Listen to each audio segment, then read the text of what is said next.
Hello and welcome to the New Indian Express Online. I'm Bansy, Kalappa. With me is my colleague, Mr. Ramu, Patil. We're going to be talking about the big developments in Karnataka.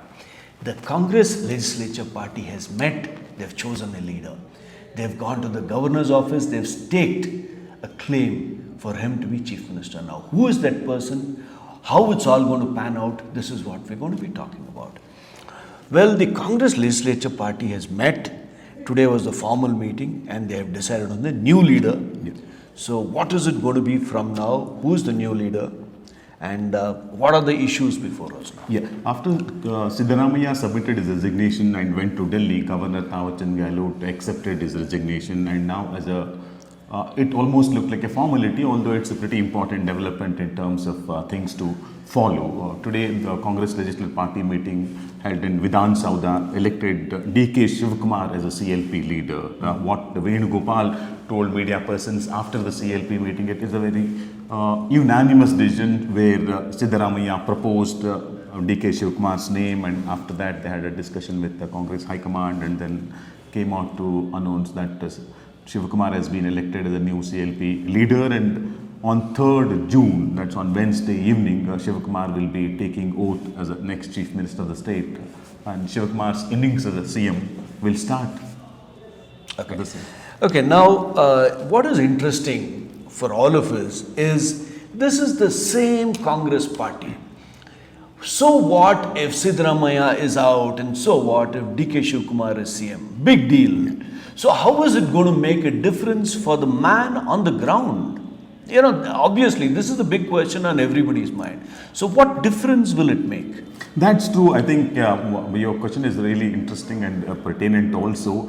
It's not a change of the government per se. It's a Congress government will continue. The Congress government that's been elected in May 2023 will complete its tenure till 2028.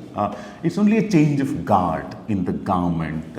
Pretty much as we were discussing, I think they'll bring in new faces, but half of them, cabinet will be a mix of new faces and experience, that kind of thing. And also party, they're going to make something. Although what we said is change of guard and not a new government, what party seems to be looking at is a complete reboot, keeping 2028 elections in mind. That's their, I think, vision how to win 2028 elections. Change, as we discussed in the last thing, major thing that happened evolved is agreement that they reached in 2023, which we don't know. That's what which we don't know. Party hasn't said it. Yeah. Siddaramaiah hasn't categorically said it. DK Shivakumar hasn't said it. But the whole world seems to be saying that. The changes because of the agreement. Because of an informal agreement. Yeah. Coming back to your question, how will it make an impact on the people of the state? That's a big question. I think we need to wait and see how DK Shivakumar government will be different from Siddaramaiah government. Personally, I think there won't be much of a difference in terms of big policy initiatives. Shivakumar has to continue most of the policy initiatives of the party because the manifesto was same. Siddaramaiah will be very much around. Because people say Bengaluru under Shivakumar is only a litmus test of how he will perform in the state. So if we see Bengaluru for the past 3 years, if Bengaluru has done well, the state under Shivakumar will do well.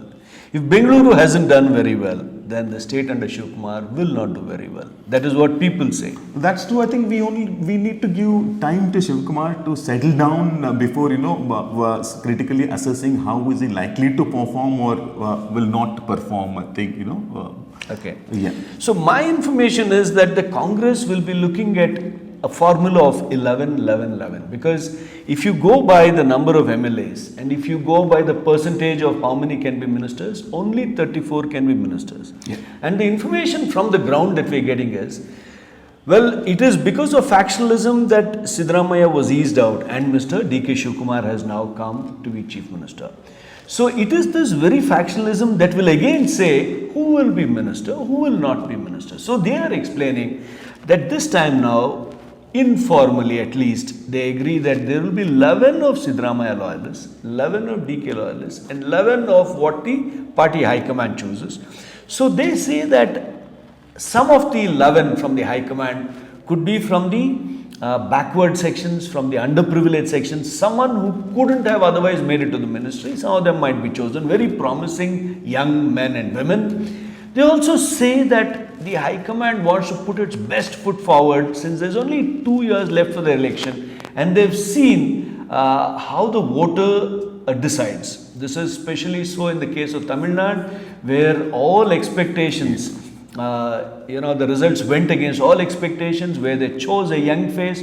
So they're planning to bring in some really young face, someone with new ideas, new programs, new policies, so the Congress can make a mark before 28. All these are still hypothetical, nothing confirmed. Now the big question is... But in terms of cabinet formation, how I look at it is, I think it's going to be a mix of fresh faces plus experience, and any incoming government, I think they have a couple of compulsion, they need to balance, take to consideration all the regions, all the communities, all the equations in the political party. It's, either it's a high command pick or DK Shivakumar's pick or Siddaramaiah's pick. End of the day, I think they will have to take into consideration all of the factors, and also, like how you said, they need to bring in vigor and enthusiasm into the government, as they last 2 years will be very crucial for the government.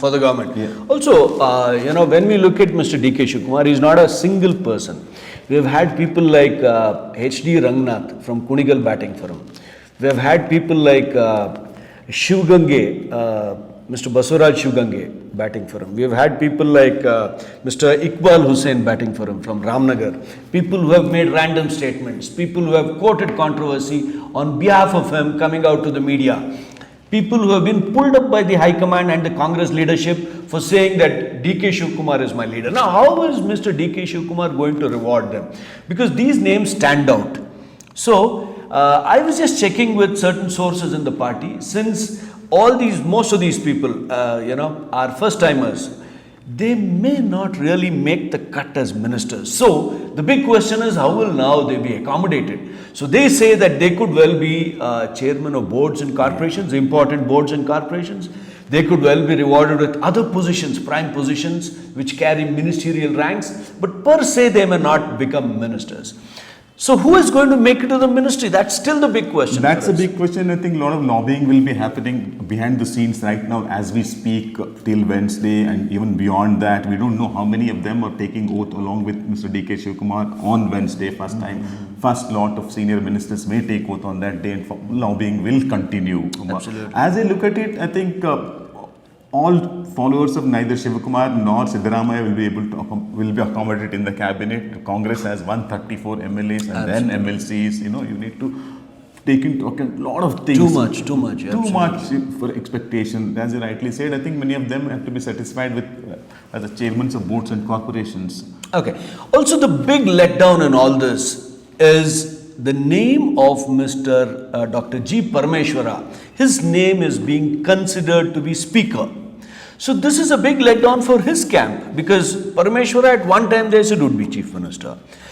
At some time they said he would be DCM. Well, his name even being considered, some of his followers are in tears, because they say that Dr. G. Parameshwara, what has he done? Because only one of them can be DCM, either Priyank Kharge or Dr. G. Parameshwara. I think that debate is still going on. How many DCMs will they have, and who will be that DCM? Who will be the final names? Parameshwara, Priyank Kharge, Yatindra's name was doing. Yatindra's name is doing the rounds. MB Patil's name was. MB Patil's name is doing the rounds. Satish Jarkiholy's name is doing the rounds.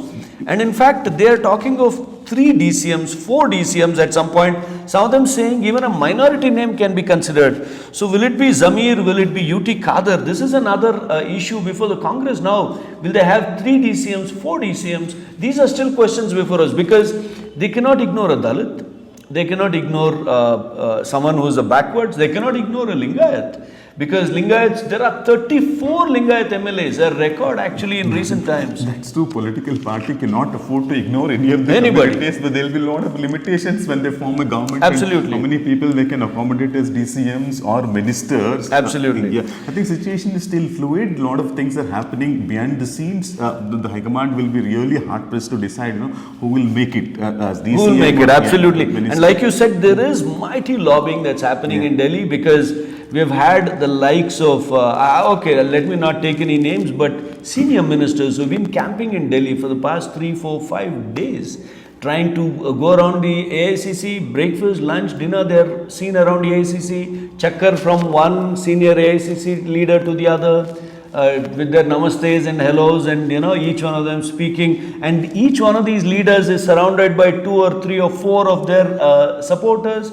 and each of them saying why this leader should be considered for a ministry, why so and so leader should be considered. I mean, this is all normal Congress process. Yeah. But this time, the entire change, the process, the speed with which it has happened, it has caught everybody off guard. Absolutely, yeah. Absolutely. Everybody now preparing, even senior ministers, I won't take any names, but they have been in Delhi for the past few days, all of them lobbying for a seat, a berth. Because, for example, I'm just talking about one district. We spoke about it yesterday. So we'll talk about the same district. Gulbarga is one district. We already have Mr. Priyank Kharge, who's a senior minister. Yeah. He has 2 portfolios. We also have Mr. Dr. Sharan Prakash Patil. Yeah. There are 2 ministers, but there are more claimants. There's Dr. Ajay Singh, who's a claimant, who's former Chief Minister Mr. Dharam Singh's son. Will he be accommodated? He's a backward. Number 2, there's Mr. B.R. Patil, who's the one who's speaking about SIR and the vote chori and things like that, who's supposed to be a very upright and dignified Congress leader, who has the seniority of Mr. Siddaramaiah, but who has not been taken for ministry. So who is the one who will make it? One district, at least 4 of them saying, I need to be ministers. So finally, who will make it? Who will not make it? That's true. I think this is a equation in most districts. When a political party has won as many seats as 134 in a state, all the districts, they have multiple MLAs, multiple claimants. But the way I look at it, the big picture is Congress central leaders who handle the leadership transition so smoothly will definitely handle this cabinet berth issue, in a manner in which exactly how they want to handle it. For the Congress, the leadership issue of DK and Siddaramaiah was a smaller problem, but this will be a nightmare. No, I just look at it other way around. I think that was the biggest problem. Moving out a leader like Siddaramaiah was, he's a giant. It was a giant. He's a giant. It was a big. Why was it a big problem? He is a mass leader. Okay. He is a mass leader who was a second term in the government. He perhaps enjoys the support of not just. How many mass leaders do we have? No, there are many mass leaders in like Yediyurappa is a mass leader.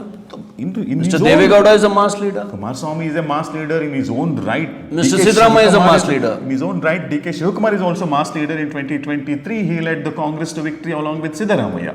No. But the mass leader of the magnitude of which you are speaking is, I think, Yediyurappa, Siddaramaiah and Mr. H.D. Devegowda. 3 big mega mass leaders. No, you can. Kumaraswamy is also a mass leader. DK Shivakumar is also a mass leader. Kumaraswamy was Chief Minister twice. DK Shivakumar has been Deputy Chief Minister. He led the Congress to victory. He has been a minister from last 30 years. Okay, so mass leader is someone who is able to not only win his election, but influence other constituencies and help his party win. That's true. Yeah, coming back to the issue of cabinet thing, party that handled the big challenge of leadership transition without any fuss and the speed at which even the senior leaders in Karnataka were flummoxed. They were just stunned the way it evolved.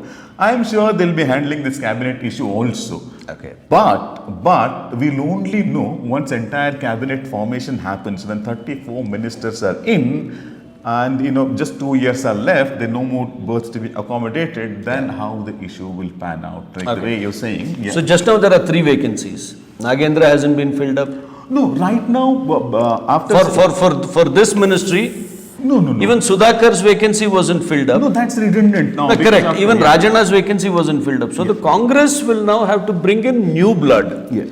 To fill up even these existing vacancies, since they don't exist anymore. No, there is no vacancy question now. After Siddaramaiah submitted his resignation, governor dissolved entire cabinet now. Only Siddaramaiah continues to be a caretaker chief minister till the alternate arrangement is made. Absolutely. That process has already been set in motion, and today DK Shivakumar has been elected as a CLP leader, and Wednesday. So there is a fresh cabinet that's going to be sworn in. Fresh, but my point is not that. My point is Rajanna's position as a ST position, Nagendra's position as an ST position, Sudhakar's position position is you know, he's a backward, a Jain or whatever. Yeah. So these three positions, they will have to bring in someone equivalent. Of course, those positions cease to exist, but these positions are still relevant, and Congress will need to find someone qualified to occupy these positions. True, with the party like Congress, which has a presence across the state and tall leaders from all regions in the state, there are plenty of capable leaders from all the communities, you know. All they need is an opportunity to prove themselves. That's absolutely. Absolutely. And names like, you know, big names, will Mr. Saudi, the great Lakshman Saudi, who was already DCM in the BSY cabinet, will he make it to be minister? Will the great Mr. Satish Jarkioli, who is trying to be KPCC president, will he retain his ministry? Will he be a DCM plus PCC, you know, president? These are all still questions because we don't know the answers. I don't know if the AICC has ready answers or they're still working out the solutions for it. Also, the other names, like they say that Mr. N.A. Harris is close to be, you know, to Mr. DK Shivakumar. Will he be one of the ministers? We still don't know. You know, so still things being worked out, things at a very fluid stage, and anything last thoughts? No, I think all eyes are on now on June 3rd when DK Shivakumar will take over the chief minister. Then I think, you know, all these issues will be hopefully sorted out. Hopefully sorted out. Yeah. Yeah. Until. But as things stand now, I think Congress will deal with this issue without much of fuss. Okay. Hopefully, Congress should deal with it without much difficulty. Will they do it? June 3rd is not too far off, and it's on Wednesday. Hopefully, these issues should be sorted out. Thank you for joining us for this program. Thank you.